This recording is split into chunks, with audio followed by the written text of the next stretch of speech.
ఒకప్పుడు నారద మహర్షి భగవానుడైన శ్రీ మహాదేవుని ఇలా అడిగాడు. ప్రభు, ఈ కార్తీక మాసం ఎందుకు ఇంత పావనమైంది?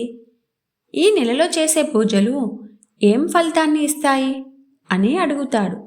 అప్పుడు పరమశివుడు, నారద, ఈ సమయంలో సూర్యుడు తులారాశిలో ఉండగా చంద్రుడు కార్తీక నక్షత్రంలో ఉంటాడు. ఆ సమయమే నాకు మరియు శ్రీహరికి అత్యంత ప్రీతికరమైన కాలం. ఈ నెలలో ఒక్క దీపం వెలిగించినా అది సహస్ర దీపంల ఫలితాన్ని కలిగిస్తుంది.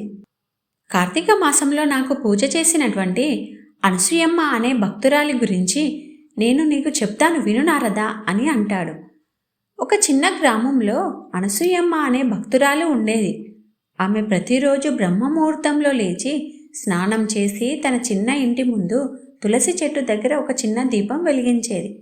ఆమె ఇలా చెబుతూ ఉండేది, ఈ దీపం వెలిగించడం వల్ల నా ఇల్లు మాత్రమే కాకుండా నా మనసు ప్రకాశిస్తుంది అని. అనసూయమ్మ పూజా విధానం చూసి తన పొరుగింటి వృద్ధురాలు ఇలా అడిగింది, అమ్మా, ఈ కార్తీక మాసంలో నీ పూజా విధానం ఎలా ఉంటుంది? కాస్త చెప్పమ్మా అని. అనసూయమ్మ చిరునవ్వుతో ఇలా చెప్పింది, ఇదిగో వినమ్మా, ప్రతిరోజు నేను ఇలా చేస్తాను. రోజువారీ పూజా విధానం ఏమనగా, మొదటగా ప్రభాత స్నానం. సూర్యుడు ఉదయించే ముందు స్నానం చేయాలి. సాధ్యమైతే తులసి దళం లేదా కొంచెం గంగాజలం కలిపిన నీటితో స్నానం చేయాలి. అప్పుడు ఈ శ్లోకం చెప్పాలి, గంగేచ యమునే చైవ గోదావరి సరస్వతి నర్మదే సింధు కావేరి జలే అస్మిన్ సన్నిధిం కురు అని. రెండవది దీపారాధన. ఇంటి తులసి చెట్టు దగ్గర లేదా శివలింగం ముందు ఒక దీపం వెలిగించి దీపం కోసం నువ్వుల నూనె లేదా నెయ్యి వాడటం ఉత్తమం.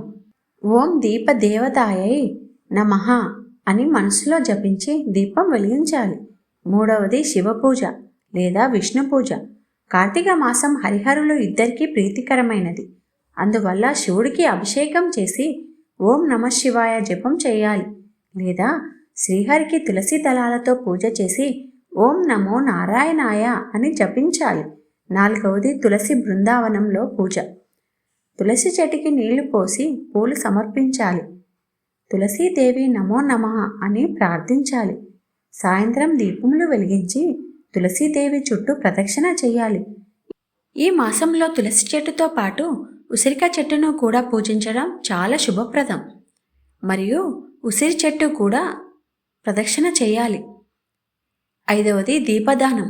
సాయంత్రం సమయాన నదీ తీరంలో లేదా దేవాలయంలో లేదా ఇంట్లో దీపములు వెలిగించాలి. ఇవి దీపమాలలు అని పిలుస్తారు.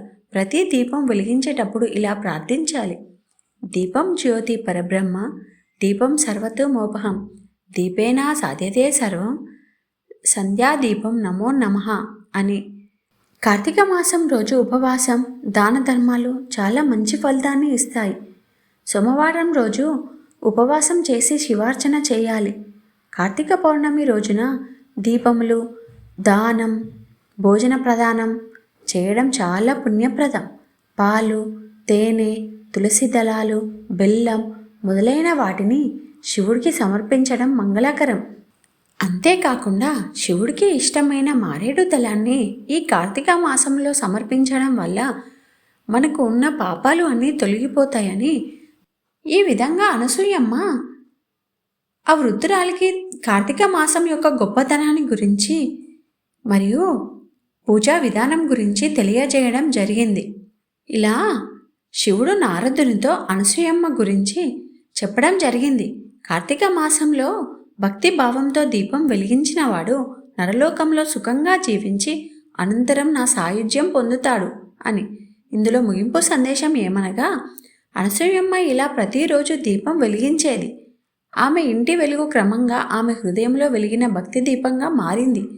ఆ భక్తి వల్లే ఆమె చివరికి కైలాస పర్వతానికి చేరి శివపార్వతుల ఆశీర్వాదం పొందింది. ఇది కార్తీక మాసం యొక్క కథారూప వివరణ. ఈ వీడియో చూసినందుకు హృదయపూర్వక ధన్యవాదములు.